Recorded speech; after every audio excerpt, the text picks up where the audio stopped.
"We don't need old men like you dragging us down," she said, flipping her hair as if dismissing me was a formality. "My name is Stanley Rowe. I'm 59 years old and had been the operations manager at Harper Machinery in Indianapolis, Indiana, for the past 18 years. Not the kind of man who made speeches or demanded attention in meetings, just the steady hand that kept the gears turning at a company that manufactured industrial equipment for half the factories in the Midwest." I just smiled sarcastically, nodded once, and walked out of Vanessa's office. No arguments, no threats, no drama. Just cleared out my desk methodically while the younger staff averted their eyes.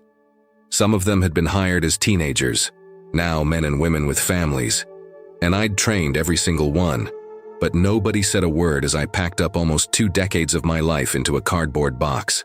Charles Harper had built the company with his own hands 43 years ago. Started with a single lathe in his garage, built it into a $30 million business through pure grit and a reputation for reliable machinery. He'd handpicked me to run operations when his health started failing. "You're the only one I trust not to cut corners," he'd said. Now his daughter Vanessa, 28 years old with a business degree and 2 years living in Miami, had decided the company needed modernization and fresh perspectives. Code for getting rid of anyone who remembered how things were done before spreadsheets replaced common sense. As I walked to my truck, carrying that pathetic box of personal items, I felt a strange calm. Because what Vanessa didn't know, what she hadn't even bothered to check, was that my employment contract had a very specific clause. One that Charles himself had insisted on to keep me from being poached by competitors. A severance penalty equal to 2 full years' salary if I was terminated without cause. I placed the box in the passenger seat and sat there for a minute, hands resting on the steering wheel. Through the windshield, I could see the production floor. Equipment I'd maintained myself, systems I'd implemented, people I'd hired. All about to learn what happens when institutional knowledge walks out the door. I didn't slam the door, didn't screech out of the parking lot.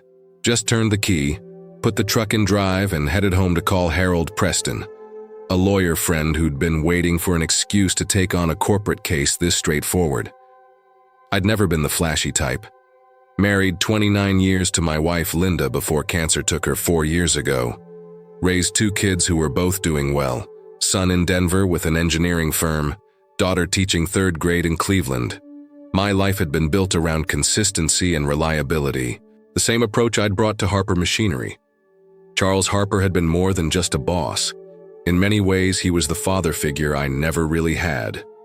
My own dad having disappeared when I was 11, leaving my mother to raise 3 boys on a secretary's salary. Charles had taken a chance on me back when I was 41, coming off a layoff from a dying automotive plant with nothing but hands-on experience and a community college degree in mechanical engineering. "Credentials don't build machines," Charles had said during my interview. "Men with sense and skill do." He'd promoted me to operations manager within 2 years. Charles and I weren't the types to go fishing together or hit the bar after work. But there was a respect between us that went beyond the workplace. When Linda got sick, he'd been the one to rearrange my schedule without me even asking, ensuring I could take her to every treatment. Family first, Stanley. Always. The first warning sign came about a year ago when Vanessa started showing up at meetings, fresh out of business school, carrying a leather portfolio and trailing a cloud of expensive perfume, talking about synergy and market disruption. I'd catch Charles wincing sometimes at her suggestions, proposals that would have gutted our quality control or outsourced components we'd always made in-house. But he never contradicted her publicly, just quietly fixed things afterwards. "She needs to learn, Stanley," he'd told me one afternoon, leaning against my office doorframe. "Some lessons can't come from books." The second warning was when Charles announced his retirement 3 months ago. "Heart problems," he said, though I suspected it was more about succumbing to Vanessa's pressure. He looked defeated when he handed me the updated organization chart with Vanessa's name at the top. "I made her promise to keep the core team intact," he'd said, not quite meeting my eyes. "The experience you all bring is what makes this place work." I just nodded, but something in my gut tightened. The way Charles wouldn't look directly at me, like he knew what was coming but couldn't bring himself to say it. The morning after my termination, I was sitting at my kitchen table reviewing my employment contract with Harold when my phone rang. Charles's name lit up the screen. I almost didn't answer it. Almost. But 18 years of respect doesn't vanish overnight. Stanley. His voice sounded strained. What the hell happened yesterday? Ask your daughter, I said, keeping my tone neutral. Not angry. Just stating facts. I did. She said you were... He paused, searching for words. Resistant to the new direction. Said you were undermining her authority with the floor team. I said nothing. Just let the silence stretch between us. Charles knew me better than that. Knew I'd never undermined anyone. You're going to file, aren't you? He finally asked. Already have, I replied. Harold Preston is handling it. Charles exhaled heavily. I told her to look at the contracts. Told her before I stepped down that there were protections in place. Another pause. She said she cleaned house yesterday. You, Thomas, Jennifer, anyone over 50. My jaw tightened. Thomas had been our head of engineering for 12 years. Jennifer ran the quality control lab like it was her personal kingdom, both irreplaceable in their own ways. Is that the direction you wanted, Charles? Clearing out everyone who built the place with you? You know it's not, he said, voice tired. But I gave her control. It's hers to run now. I heard voices in the background on his end. One of them distinctly Vanessa's, sharp and demanding. I've got to go, Charles said quickly. The call ended abruptly. I set the phone down and stared at my contract spread across the table. Section 12, paragraph 3. In the event of termination without documented cause as defined in Appendix C, employee shall be entitled to severance compensation equal to 24 months of current salary. Harold had highlighted it in yellow. It's airtight, he'd told me earlier. They'll either pay or we'll take them to court where we'll win, and they'll pay my fees too. I walked to the window overlooking my backyard. The maple tree Linda and I had planted when we first moved in 26 years ago now towered over the property. We'd nurtured it through 2 lightning strikes and a disease that nearly killed it. Patched it up, supported it, gave it what it needed to thrive. Something shifted inside me. This wasn't just about money anymore. It was about value, about recognizing what experience brings to the table, about respecting the foundation others built before you decided to renovate the house. I picked up my phone and called Thomas, then Jennifer. By noon, I'd spoken with every veteran employee Vanessa had axed. Some were shell-shocked, others furious. All of them worried about their futures. Take a breath, I told each of them. Check your contracts, call Harold. Then I made one more call to Douglas Klein, owner of Precision Parts across town. A man who'd been trying to hire me away from Harper for years. Still interested in that conversation? I asked him. 3 days after being fired, I sat across from Vanessa and Harper Machinery's corporate attorney in a downtown office. Harold Preston beside me, his weathered briefcase open, my contract prominently displayed. This is ridiculous, Vanessa said, not even looking at the document. We're implementing a new direction, that's cause enough. Harold, 67 with the patient demeanor of a man who'd seen every corporate trick, simply pointed to the highlighted clause. Termination without cause, as defined in Appendix C, requires severance equal to 24 months' salary. Approximately $320,000 in Mr. Rowe's case. The corporate lawyer, young guy named Justin who looked fresh out of law school, scanned the contract with growing discomfort. Miss Harper, the definition of cause here is quite specific. Performance issues, ethical violations, criminal acts. He was resistant to change, Vanessa interrupted, crossing her arms. That's insubordination. Where's the documentation? Harold asked. Written warnings, performance improvement plans? Because Appendix C requires a documented pattern, not a single instance. Justin flipped through a thin folder in front of him, finding nothing. Vanessa's face tightened. Fine. So we pay him a few months severance and move on. 24 months, Harold corrected. As stipulated. That's ridiculous, she snapped. We'll offer 6 months. Take it or leave it. I stayed silent, watching her. In that moment, she reminded me of her father, the same stubborn set to her jaw. But Charles's stubbornness had always been in service of building something. Hers seemed aimed at tearing down. Harold closed his briefcase.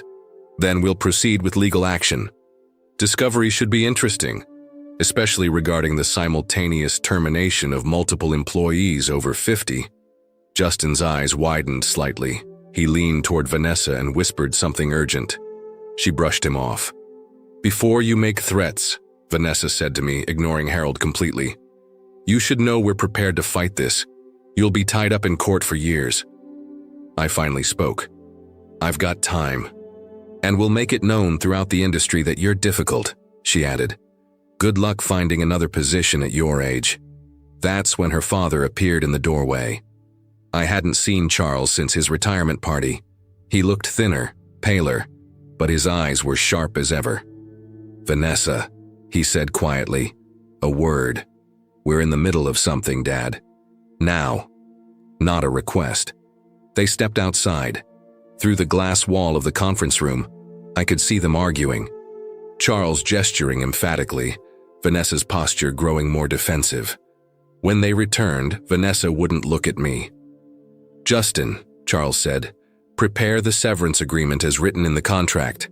"Dad," Vanessa started. "Not now." Charles turned to me.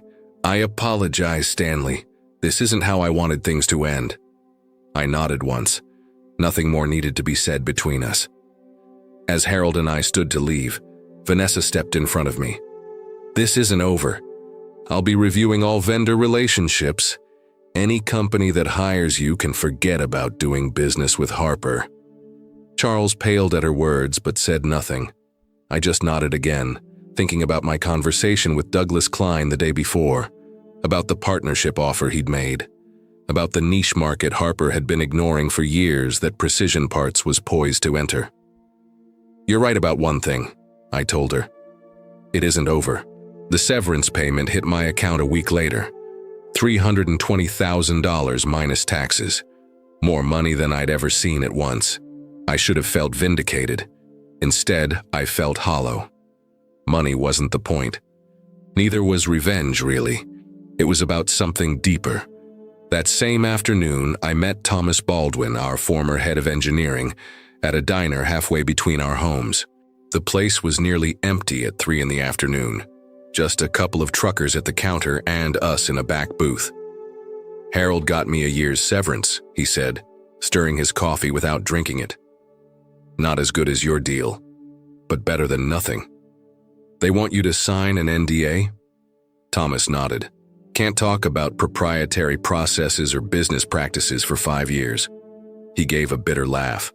40 years in engineering and suddenly I can't talk about my own work. "You signing it?" "Don't see much choice. Got a granddaughter starting college next year." I pushed a business card across the table. "Douglas Klein, Precision Parts." "He's looking for a consultant," I said. "Someone who understands precision hydraulics. No NDA required." Thomas stared at the card. "Harper would sue me if I took this. Not if you're just advising on general industry standards. Nothing proprietary about that." He pocketed the card slowly. "What's going on, Stanley? This isn't like you stirring the pot." I hadn't told anyone about my arrangement with Douglas yet, but Thomas deserved to know. We'd worked side by side for over a decade. "I'm partnering with Precision," I said quietly.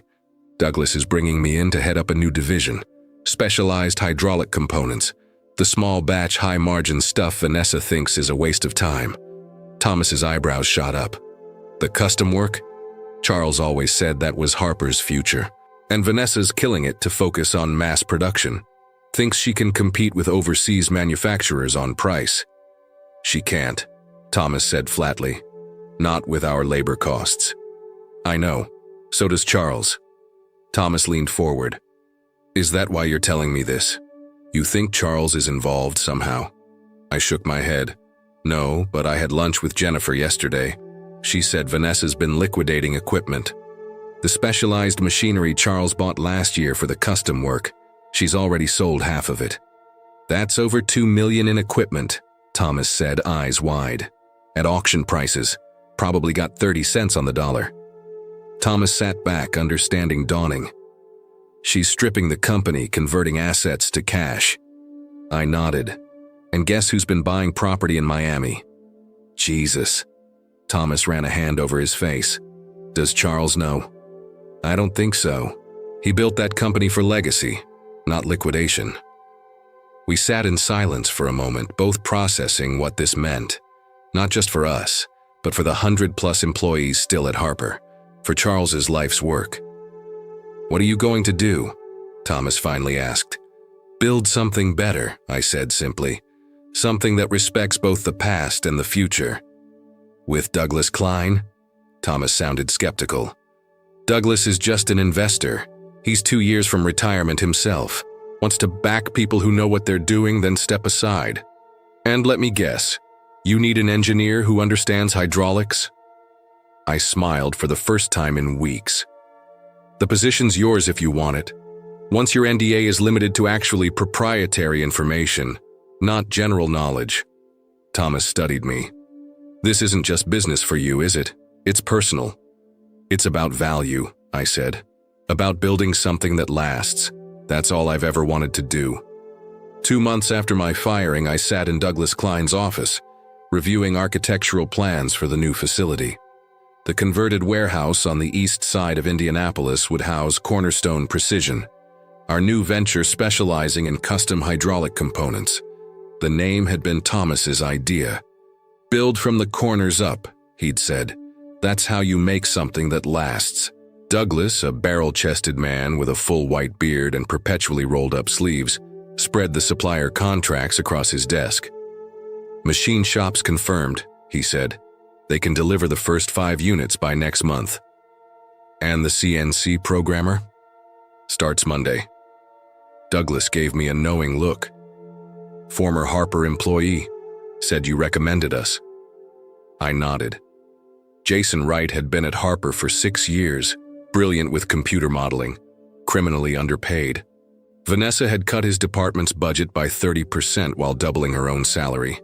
He'd quit 2 weeks ago. How many does that make now? Douglas asked. 7, I replied. All top performers. Douglas whistled low. Harper's losing talent fast. People follow good leadership, I said. Vanessa's not providing it. My phone buzzed. A text from Jennifer, still working in Harper's lab but feeding me information. With her retirement 3 years away, she couldn't afford to leave, but she could certainly keep her eyes open. The message contained a photo of an internal memo. Production delays. Quality control issues. 3 major clients threatening to pull contracts over missed deadlines. I showed it to Douglas, who adjusted his reading glasses to see better. Just as we predicted, he said. The brain drain's affecting output already. I pocketed my phone, feeling no satisfaction in the news. Harper employed families I'd known for years. People with mortgages, kids in college, parents in nursing homes. Their suffering wasn't my goal. We should reach out to Midwest Manufacturing, I said, referring to one of Harper's biggest clients. Let them know we'll be operational in 60 days. Douglas nodded, making a note. Already scheduled a meeting for next week. Their purchasing manager's eager to talk. I stood and walked to the window overlooking the warehouse floor below. Workers were installing the first pieces of equipment, the bones of something new, something built on respect for experience and innovation alike. My phone rang, Charles Harper's name on the screen. I should take this, I told Douglas, who nodded and stepped out, closing the door behind him. Charles, I answered. Stanley. His voice sounded tired, defeated. We need to talk. I'm listening. A heavy sigh. I know what you're doing. The new company. The Harper employees you're hiring away. I said nothing. It wasn't illegal, wasn't even unethical, just business. I'm not calling to ask you to stop, Charles continued. I'm calling to ask for your help. That caught me off guard. What kind of help? The kind that might save what's left of my company. He paused. Vanessa's been selling off assets, cutting corners on quality. The board's concerned. So am I. Why tell me this? Because you're the only one who knows every part of the operation. The only one who might see a path forward. Another pause. And because I should have listened to you months ago when you warned me she wasn't ready. I closed my eyes. Thought about all those years working alongside Charles. Building something we were both proud of. Something that employed hundreds of people who trusted us to make good decisions. What exactly are you asking, Charles? Come to my house tonight, 7. Bring Thomas if he's willing. The board wants to meet, to discuss options. Options. Yes. Charles's voice strengthened slightly. Including a change in leadership. I looked down at the warehouse floor again, at our small but growing operation, at the future I'd been building out of the ashes of betrayal. I'll be there, I said finally, but I'm not promising anything. Fair enough. Relief evident in his voice. And Stanley? Yes? Thank you. For still taking my calls. 6 months after being fired, I stood in the back of Harper Machinery's main conference room. The quarterly all-hands meeting had just been called to order, with Vanessa at the head of the table, flanked by her new executive team, most under 35, all looking nervous. I wasn't supposed to speak until the end. That had been the agreement with the board. Let Vanessa present her quarterly results first. Give her the chance to explain the 37% drop in revenue, the lost contracts, the quality control failures. She was halfway through a presentation blaming market conditions and legacy inefficiencies when she noticed me. "What is he doing here?" she demanded, pointing in my direction. Charles, sitting quietly among the board members, nodded to the chairman who stood. "Vanessa," the chairman said, "the board has reached a decision regarding the company's leadership." Her face went white. "You can't be serious." "Stanley," the chairman continued, turning to me, "would you like to explain the new arrangement?" I stepped forward, holding a folder. The same one Harold had prepared for my severance 6 months earlier, but with very different contents now. "Harper Machinery is merging with Cornerstone Precision," I said, my voice steady. "The board has approved the acquisition agreement this morning." Vanessa laughed sharply. "This is absurd. I'm the majority shareholder." "No," Charles said, standing slowly. "You hold 20%. I maintained 51%, which I've now voted in favor of the merger." I slid the folder across the table to her. "Cornerstone will absorb Harper's custom hydraulics division. The rest will continue under new leadership." "My leadership," Thomas said, stepping in from the doorway. Vanessa flipped through the documents, her hands shaking. This is business," I finished for her. "Nothing personal." A year after the merger, I stood in the expanded production facility that now housed both Cornerstone Precision and Harper Custom Hydraulics. Workers moved efficiently between stations, the rhythm of machinery creating a symphony of productivity I'd missed during my months away. Charles joined me on the observation platform, leaning heavily on his cane. His health hadn't improved, but his spirit had. Watching the company thrive again had been the best medicine. "Quarterly numbers came in," he said, handing me a report. "Best in 5 years." I nodded, scanning the figures. Profit margins up. Employee retention stabilized. 3 new patents filed. "Vanessa called yesterday," Charles said quietly. "From Miami." I raised an eyebrow but said nothing. After the merger, she'd taken her settlement and disappeared. No goodbyes, no apologies. "She's starting a consulting firm," he continued. "Asked if I'd invest." "Will you?" Charles shook his head. "Told her to come back to Indianapolis first. Learn the business from the ground up. The way I did. The way you did. And..." She hung up. He smiled sadly. But she called back this morning, asked if the offer still stood. Below us, I watched Jason training 2 new programmers on our latest system. Jennifer in her lab coat, inspecting components with her characteristic precision. Thomas at a workstation, sketching a design modification by hand before transferring it to computer. Experience and innovation working side by side, not in conflict, not one replacing the other, but building something stronger together. "You know," Charles said, "when I wrote that severance clause in your contract, I never imagined how it would turn out. I smiled. Neither did I. We stood in comfortable silence, watching the company we'd both helped build continue to grow. Some lessons are expensive, but the ones that stick, the ones that change how we see the world, those are always worth the price.